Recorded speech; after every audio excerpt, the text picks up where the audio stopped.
Paper 40. The Ascending Sons of God. As in many of the major groups of universe beings, 7 general classes of the ascending sons of God have been revealed.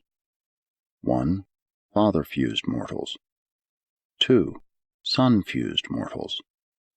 3. Spirit-fused mortals. 4. Evolutionary seraphim. 5. Ascending material sons. 6. Translated midwayers. 7. Personalized adjusters. The story of these beings, from the lowly animal origin mortals of the evolutionary worlds to the personalized adjusters of the Universal Father, presents a glorious recital of the unstinted bestowal of divine love and gracious condescension throughout all time and in all universes of the far-flung creation of the Paradise deities.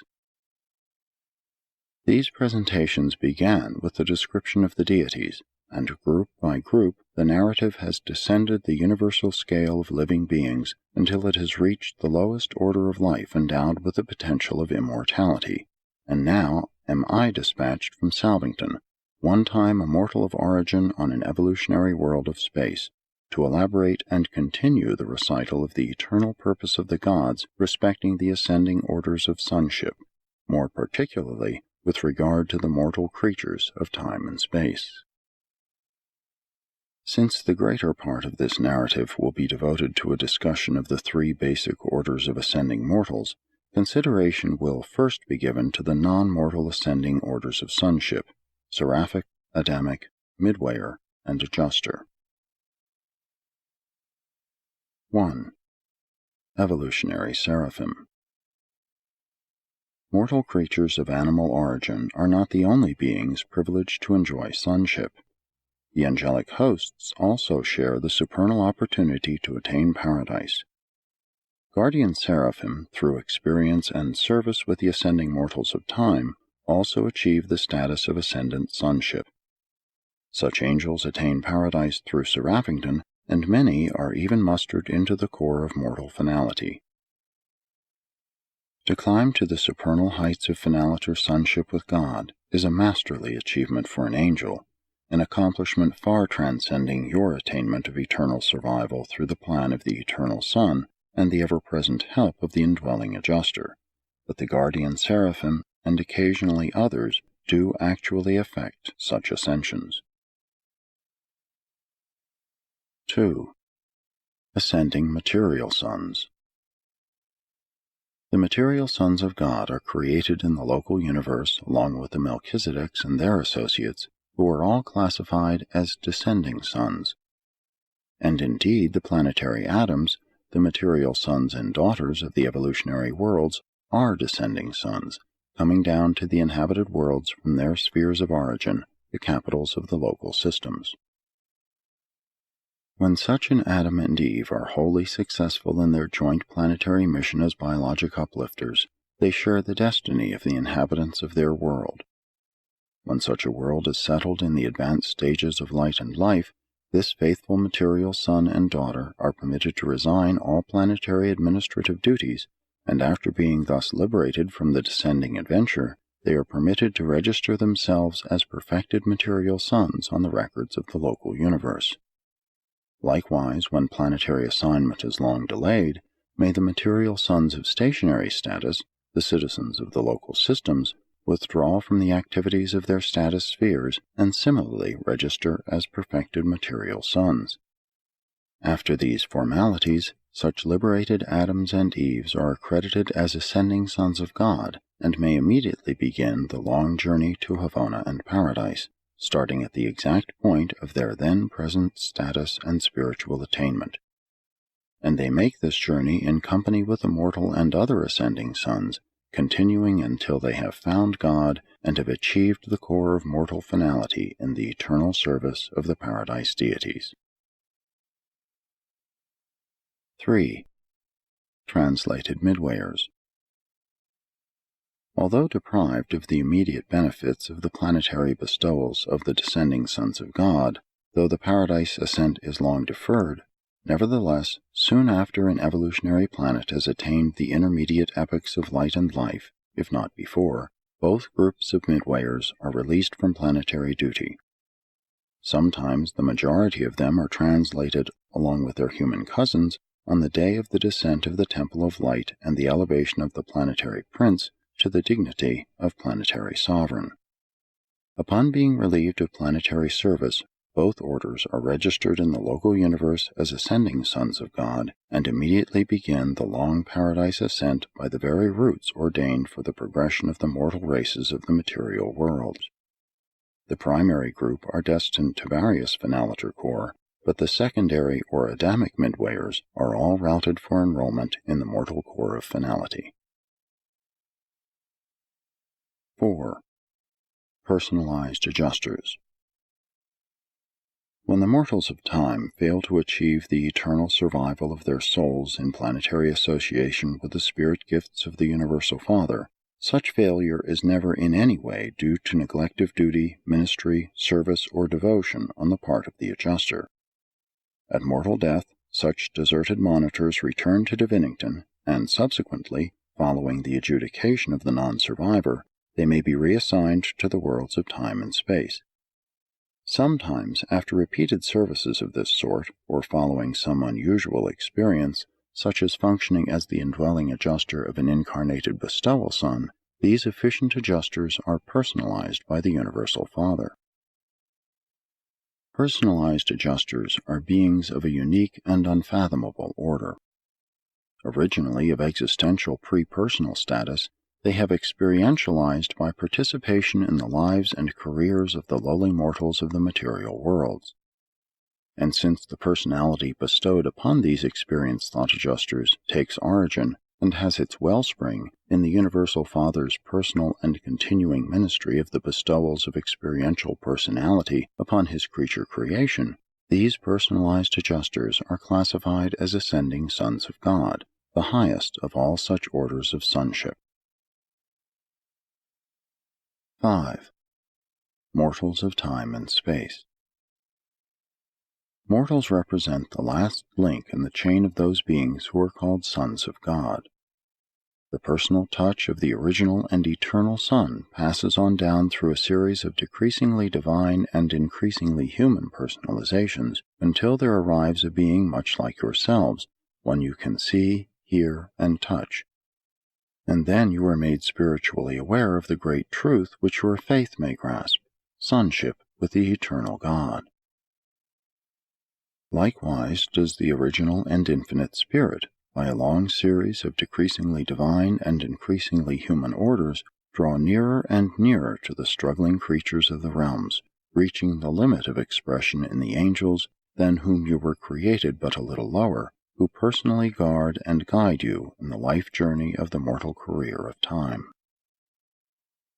God the Father does not, cannot, thus downstep himself to make such near personal contact with the almost limitless number of ascending creatures throughout the universe of universes.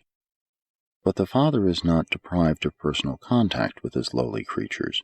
You are not without the divine presence. Although God the Father cannot be with you by direct personality manifestation, he is in you and of you in the identity of the indwelling thought adjusters, the divine monitors.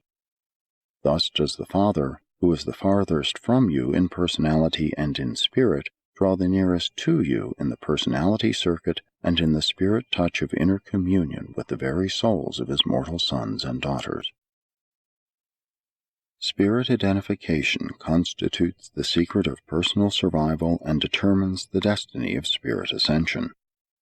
And since the thought adjusters are the only spirits of fusion potential to be identified with man during the life in the flesh, the mortals of time and space are primarily classified in accordance with their relation to these divine gifts, the indwelling mystery monitors. This classification is as follows. 1. Mortals of the transient or experiential adjuster sojourn. 2. Mortals of the non-adjuster fusion types. 3. Mortals of adjuster fusion potential. Series 1. Mortals of the transient or experiential adjuster sojourn. This series designation is temporary for any evolving planet, being used during the early stages of all inhabited worlds except those of the second series. Mortals of Series 1 inhabit the worlds of space during the earlier epochs of the evolution of mankind and embrace the most primitive types of human minds. On many worlds, like pre-Adamic Urantia, great numbers of the higher and more advanced types of primitive men acquire survival capacity but fail to attain adjuster fusion. For ages upon ages, before man's ascent to the level of higher spiritual volition, the adjusters occupy the minds of these struggling creatures during their short lives in the flesh, and the moment such will creatures are indwelt by adjusters, the group guardian angels begin to function. While these mortals of the first series do not have personal guardians, they do have group custodians. An experiential adjuster remains with a primitive human being throughout his entire lifetime in the flesh. The adjusters contribute much to the advancement of primitive men, but are unable to form eternal unions with such mortals. This transient ministry of the adjusters accomplishes two things. First, they gain valuable and actual experience in the nature and working of the evolutionary intellect, an experience which will be invaluable in connection with later contacts on other worlds with beings of higher development. Second, the transient sojourn of the adjusters contributes much towards preparing their mortal subjects for possible subsequent spirit fusion. All God-seeking souls of this type achieve eternal life through the spiritual embrace of the Mother Spirit of the local universe, thus becoming ascending mortals of the local universe regime. Many persons from pre-Adamic Urantia were thus advanced to the mansion worlds of Satania. The gods who ordained that mortal man should climb to higher levels of spiritual intelligence through long ages of evolutionary trials and tribulations take note of his status and needs at every stage of the ascent, and always are they divinely fair and just, even charmingly merciful, in the final judgments of these struggling mortals of the early days of the evolving races. Series 2. Mortals of the Non-Adjuster Fusion Types. These are specialized types of human beings who are not able to effect eternal union with their indwelling adjusters. Type classification among the 1, 2, and 3-brained races is not a factor in adjuster fusion. All such mortals are akin, but these non-adjuster fusion types are a wholly different and markedly modified order of will creatures. Many of the non-breathers belong to this series, and there are numerous other groups who do not ordinarily fuse with adjusters. Like Series Number 1, each member of this group enjoys the ministry of a single adjuster during lifetime in the flesh. During temporal life, these adjusters do everything for their subjects of temporary indwelling that is done on other worlds where the mortals are of fusion potential. The mortals of this second series are often indwelt by virgin adjusters, but the higher human types are often in liaison with masterful and experienced monitors. In the Ascendant plan for upstepping the animal origin creatures, these beings enjoy the same devoted service of the sons of God as is extended to the Urantia type of mortals.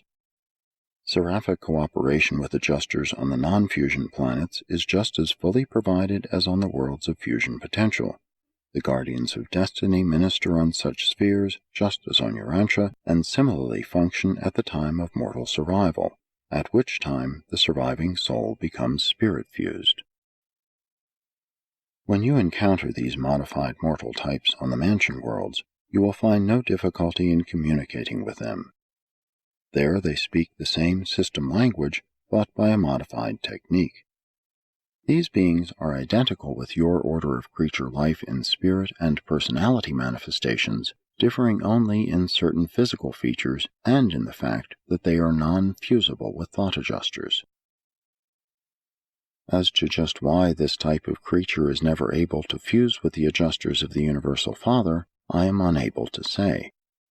Some of us incline to the belief that the life carriers, in their efforts to formulate beings capable of maintaining existence in an unusual planetary environment, are confronted with the necessity of making such radical modifications in the universe plan of intelligent will creatures that it becomes inherently impossible to bring about permanent union with the adjusters. Often have we asked, is this an intended or an unintended part of the ascension plan? But we have not found the answer. Series 3. Mortals of Adjuster Fusion Potential. All father-fused mortals are of animal origin, just like the Urantia races. They embrace mortals of the one-brained, two-brained, and three-brained types of adjuster fusion potential. Urantians are of the intermediate or two-brained type, being in many ways humanly superior to the one-brained groups, but definitely limited in comparison with the three-brained orders. These three types of physical brain endowment are not factors in adjuster bestowal, in seraphic service, or in any other phase of spirit ministry. The intellectual and spiritual differential between the three brain types characterizes individuals who are otherwise quite alike in mind endowment and spiritual potential, being greatest in the temporal life and tending to diminish as the mansion worlds are traversed one by one. From the system headquarters on, the progression of these three types is the same, and their eventual paradise destiny is identical. The Unnumbered Series. These narratives cannot possibly embrace all of the fascinating variations in the evolutionary worlds.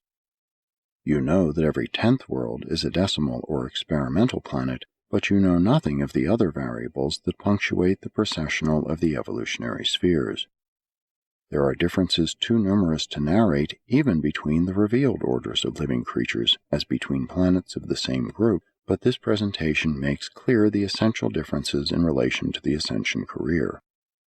And the ascension career is the most important factor in any consideration of the mortals of time and space.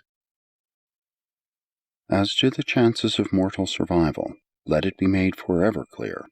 All souls of every possible phase of mortal existence will survive, provided they manifest willingness to cooperate with their indwelling adjusters and exhibit a desire to find God and to attain divine perfection, even though these desires be but the first faint flickers of the primitive comprehension of that true light which lights every man who comes into the world. 6. The Faith Sons of God. The mortal races stand as the representatives of the lowest order of intelligent and personal creation. You mortals are divinely beloved, and every one of you may choose to accept the certain destiny of a glorious experience, but you are not yet by nature of the divine order. You are wholly mortal. You will be reckoned as ascending sons the instant fusion takes place, but the status of the mortals of time and space is that of faith sons prior to the event of the final amalgamation of the surviving mortal soul with some type of eternal and immortal spirit. It is a solemn and supernal fact that such lowly and material creatures as Urantia human beings are the sons of God, faith children of the highest. Behold what manner of love the Father has bestowed upon us, that we should be called the sons of God. As many as received him, to them gave he the power to recognize that they are the sons of God. While it does not yet appear what you shall be, even now you are the faith sons of God. For you have not received the spirit of bondage again to fear, but you have received the spirit of sonship, whereby you cry, Our Father. Spoke the prophet of old in the name of the eternal God, Even to them will I give in my house a place, and a name better than sons. I will give them an everlasting name, one that shall not be cut off. And because you are sons, God has sent forth the Spirit of His Son into your hearts. All evolutionary worlds of mortal habitation harbor these faith sons of God, sons of grace and mercy, mortal beings belonging to the divine family and accordingly called the sons of God.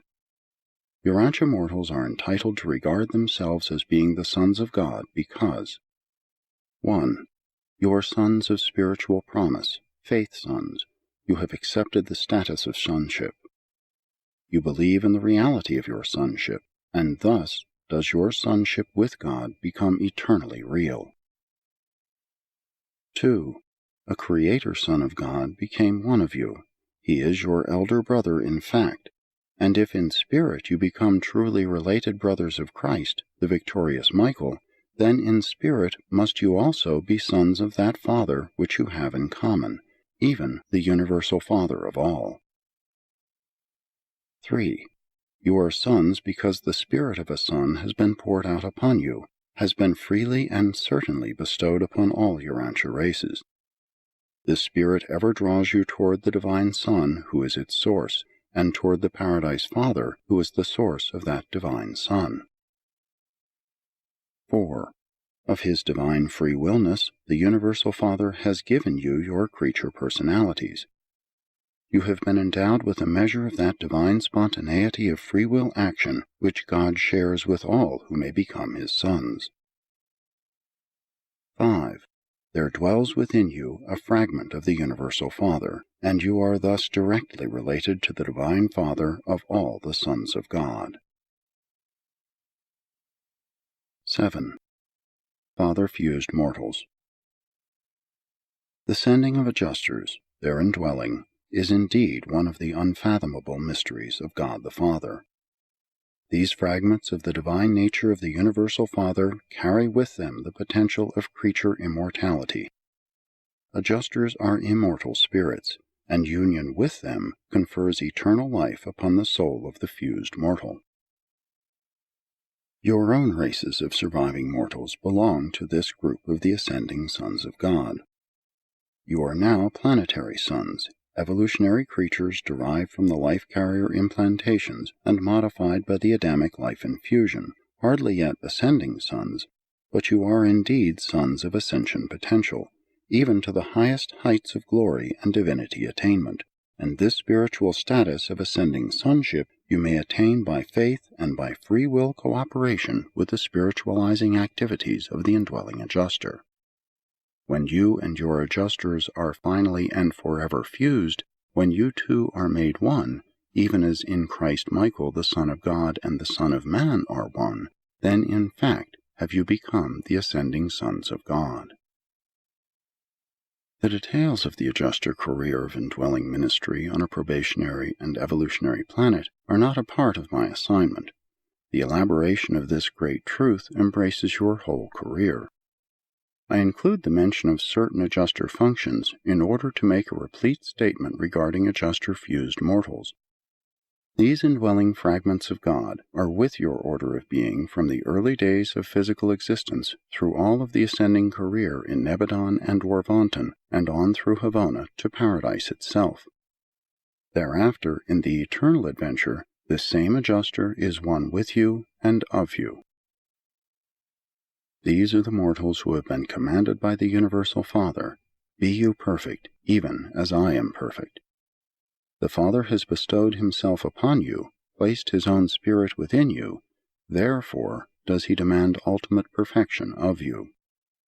The narrative of human ascent from the mortal spheres of time to the divine realms of eternity constitutes an intriguing recital not included in my assignment, but this supernal adventure should be the supreme study of mortal man. Fusion with a fragment of the Universal Father is equivalent to a divine validation of eventual paradise attainment, and such adjuster-fused mortals are the only class of human beings who all traverse the Havona circuits and find God on paradise. To the adjuster-fused mortal, the career of universal service is wide open. What dignity of destiny and glory of attainment await every one of you? Do you fully appreciate what has been done for you? Do you comprehend the grandeur of the heights of eternal achievement which are spread out before you, even you who now trudge on in the lowly path of life through your so-called vale of tears? 8. Sun-fused mortals. While practically all surviving mortals are fused with their adjusters on one of the mansion worlds, or immediately upon their arrival on the higher Urantia spheres, there are certain cases of delayed fusion, some not experiencing this final surety of survival until they reach the last educational worlds of the universe headquarters, and a few of these mortal candidates for never-ending life utterly fail to attain identity fusion with their faithful adjusters. Such mortals have been deemed worthy of survival by the adjudicational authorities, and even their adjusters, by returning from Divinington, have concurred in their ascension to the mansion worlds. Such beings have ascended through a system, a constellation, and through the educational worlds of the Salvington circuit. They have enjoyed the 70 times 7 opportunities for fusion and still have been unable to attain oneness with their adjusters. When it becomes apparent that some synchronizing difficulty is inhibiting father fusion, the survival referees of the Creator Son are convened. And when this court of inquiry, sanctioned by a personal representative of the Ancients of Days, finally determines that the ascending mortal is not guilty of any discoverable cause for failure to attain fusion, they so certify on the records of the local universe and duly transmit this finding to the Ancients of Days. Thereupon does the indwelling adjuster return forthwith to Divinington for confirmation by the personalized monitors, and upon this leave-taking, the Urantia mortal is immediately fused with an individualized gift of the spirit of the Creator Son. Much as the Urantia spheres of Nebadon are shared with the spirit-fused mortals, so do these sun-fused creatures share the services of Orvanton with their adjuster-fused brethren who are journeying inward towards the far-distant Isle of Paradise. They are truly your brethren, and you will greatly enjoy their association as you pass through the training worlds of the super-universe. Sun-fused mortals are not a numerous group, there being less than 1 million of them in the super-universe of Orvanton. Aside from residential destiny on Paradise, they are in every way the equals of their adjuster-fused associates. They frequently journey to Paradise on super-universe assignment, but seldom permanently reside there, being, as a class, confined to the super-universe of their nativity. 9. Spirit-fused mortals. Ascending spirit-fused mortals are not third-source personalities. They are included in the Father's personality circuit, but they have fused with individualizations of the pre-mind spirit of the third source and center. Such spirit fusion never occurs during the span of natural life. It takes place only at the time of mortal reawakening in the Urantia existence on the mansion worlds. In the fusion experience, there is no overlapping. The will creature is either spirit-fused, sun-fused, or father-fused. Those who are adjuster or father-fused are never spirit or sun-fused. The fact that these types of mortal creatures are not adjuster fusion candidates does not prevent the adjusters from indwelling them during the life in the flesh.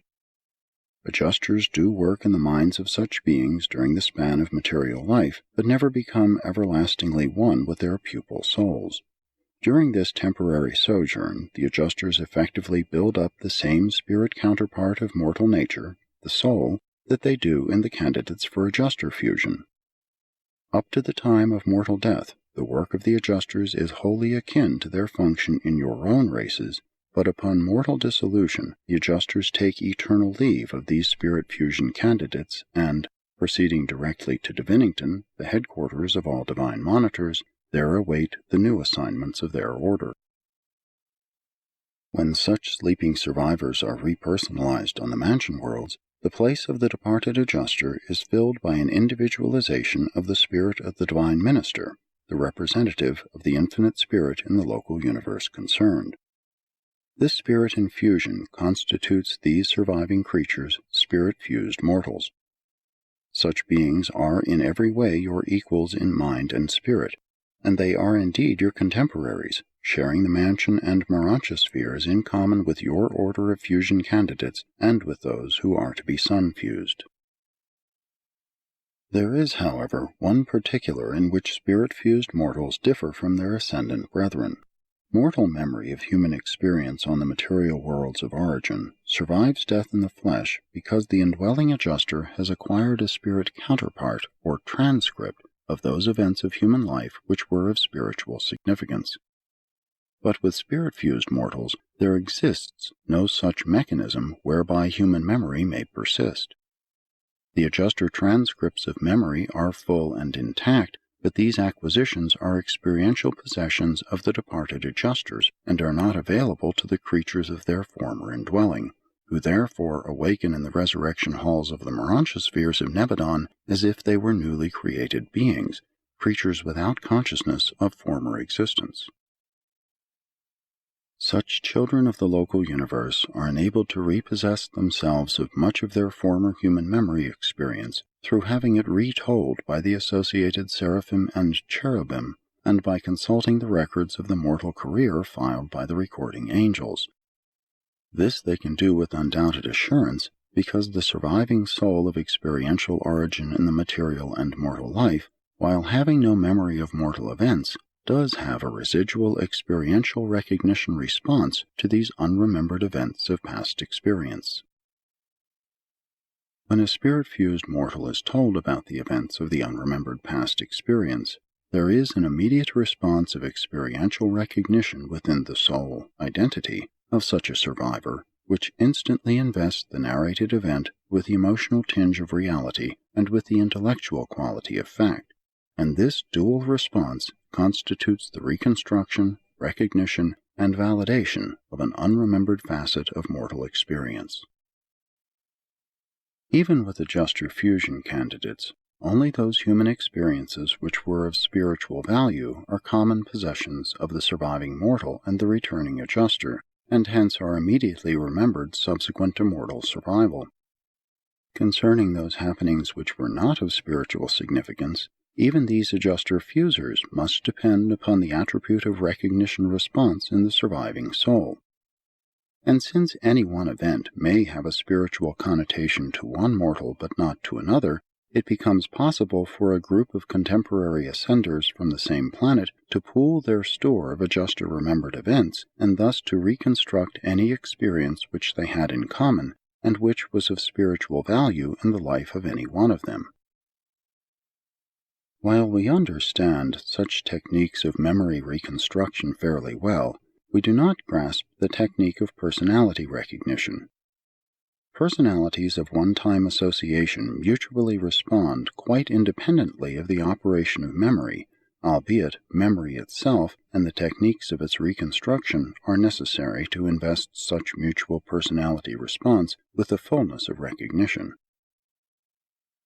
A spirit-fused survivor is also able to learn much about the life he lived in the flesh by revisiting his nativity world subsequent to the planetary dispensation in which he lived. Such children of spirit fusion are enabled to enjoy these opportunities for investigating their human careers, since they are in general confined to the service of the local universe.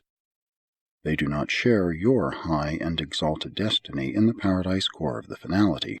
Only adjuster-fused mortals or other especially embraced ascendant beings are mustered into the ranks of those who await the eternal deity adventure. Spirit-fused mortals are the permanent citizens of the local universes. They may aspire to paradise destiny, but they cannot be sure of it. In Nebadon, their universe home is the 8th group of worlds encircling Salvington, a destiny heaven of nature and location, much like the one envisioned by the planetary traditions of Urantia. 10. Ascendant Destinies. Spirit-fused mortals are, generally speaking, confined to a local universe. Sun-fused survivors are restricted to a super-universe. Adjuster-fused mortals are destined to penetrate the universe of universes. The spirits of mortal fusion always ascend to the level of origin. Such spirit entities unfailingly return to the sphere of primal source. Spirit-fused mortals are of the local universe.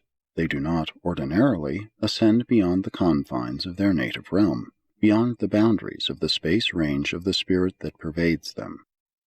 Sun-fused ascenders likewise rise to the source of spirit endowment, for much as the truth spirit of a Creator Sun focalizes in the associated divine minister, so is his fusion spirit implemented in the reflective spirits of the higher universes.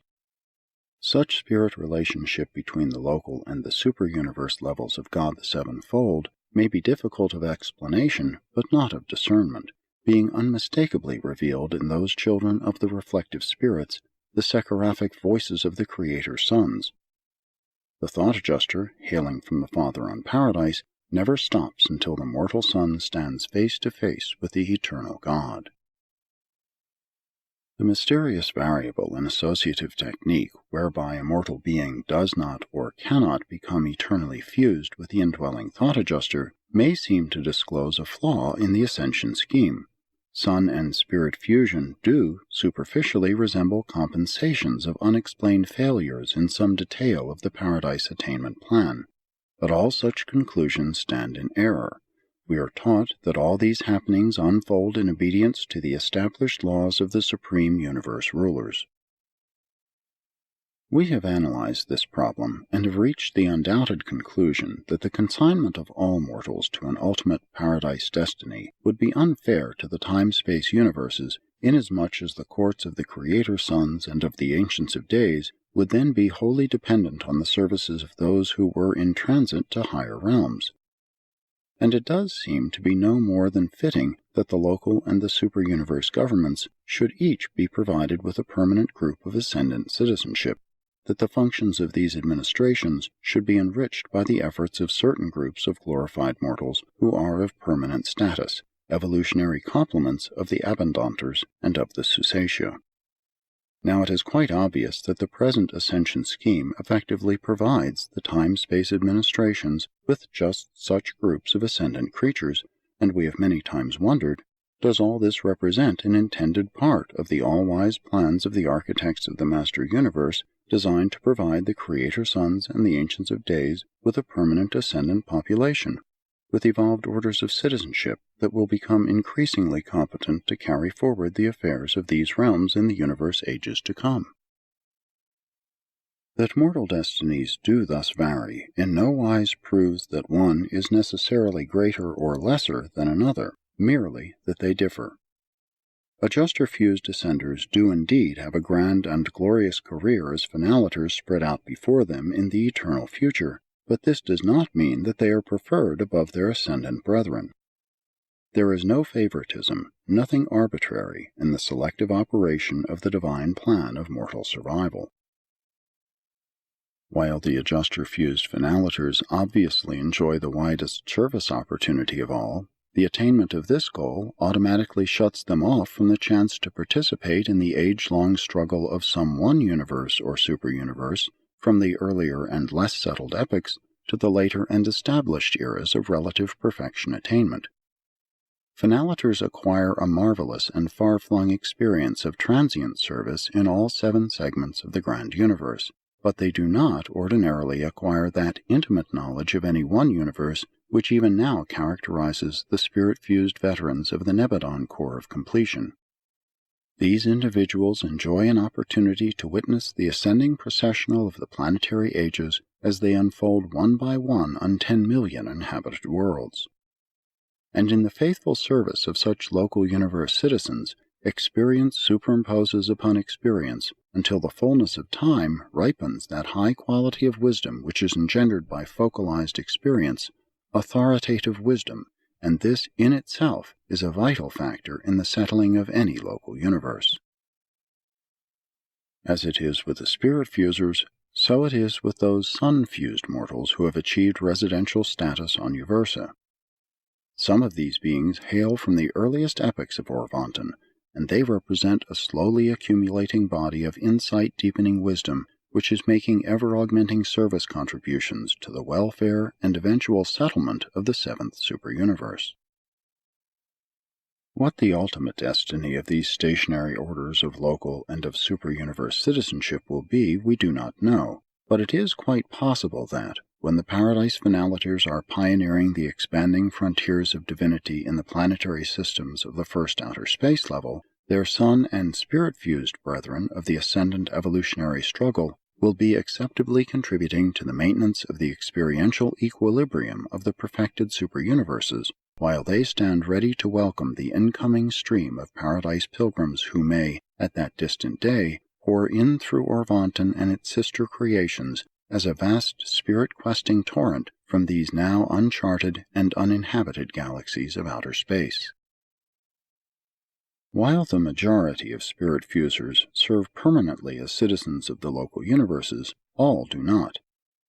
If some phase of their universe ministry should require their personal presence in the superuniverse, then would such transformations of being be wrought in these citizens as would enable them to ascend to the higher universe, and upon the arrival of the celestial guardians with orders to present such spirit-fused mortals at the courts of the Ancients of Days, they would so ascend, never to return. They become wards of the superuniverse, serving as assistants to the celestial guardians, and permanently, save for those few who are in turn summoned to the service of Paradise and Havona. Like their spirit-fused brethren, the sun-fusers neither traverse Havona nor attain Paradise unless they have undergone certain modifying transformations. For good and sufficient reasons, such changes have been wrought in certain sun-fused survivors, and these beings are to be encountered ever and anon on the 7 circuits of the central universe. Thus it is that certain numbers of both the sun and the spirit-fused mortals do actually ascend to Paradise, do attain a goal in many ways equal to that which awaits the father-fused mortals. Father-fused mortals are potential finalators. Their destination is the universal Father, and him they do attain, but within the purview of the present universe age, finalators as such are not destiny attainers. They remain unfinished creatures, 6th stage spirits, and hence non-active in the evolutionary domains of pre-light and life status. When a mortal finalator is Trinity embraced, becomes a Trinitized son, such as a mighty messenger, then has that finalator attained destiny, at least for the present universe age. Mighty messengers and their fellows may not in the exact sense be 7th stage spirits, but in addition to other things, the Trinity embrace endows them with everything which a finalator will sometime achieve as a 7th stage spirit. After spirit-fused or sun-fused mortals are Trinitized, they pass through the Paradise experience with the adjuster-fused ascenders, with whom they are then identical in all matters pertaining to superuniverse administration. These Trinitized sons of selection or of attainment, at least for now, are finished creatures, in contrast to the finalators, who are at present unfinished creatures. Thus, in the final analysis, it would be hardly proper to use the words greater or lesser in contrasting the destinies of the ascending orders of sonship. Every such son of God shares the fatherhood of God, and God loves each of his creature sons alike. He is no more a respecter of ascendant destinies than is he of the creatures who may attain such destinies. The Father loves each of his sons, and that affection is not less than true, holy, divine, unlimited, eternal, and unique, a love bestowed upon this son and upon that son, individually, personally, and exclusively. And such a love utterly eclipses all other facts. Sonship is the supreme relationship of the creature to the Creator. As mortals, you can now recognize your place in the family of divine sonship, and begin to sense the obligation to avail yourselves of the advantages so freely provided in and by the Paradise plan for mortal survival, which plan has been so enhanced and illuminated by the life experience of a bestowal son. Every facility and all power have been provided for ensuring your ultimate attainment of the Paradise goal of divine perfection. Presented by a mighty messenger, temporarily attached to the staff of Gabriel of Salvington.